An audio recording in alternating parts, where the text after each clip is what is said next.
those who gather wealth, the alive or dead, to the realities of life. Be like the honeybee, anything it touches is clean, anything it gives is sweet, and the branch it sits upon does not break.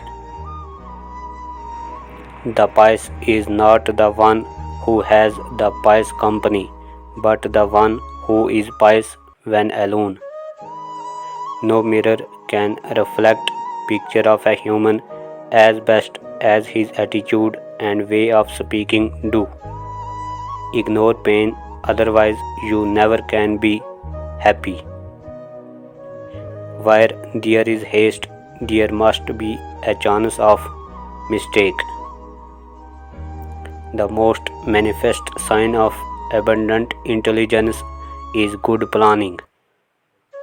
All things come to those who wait and want.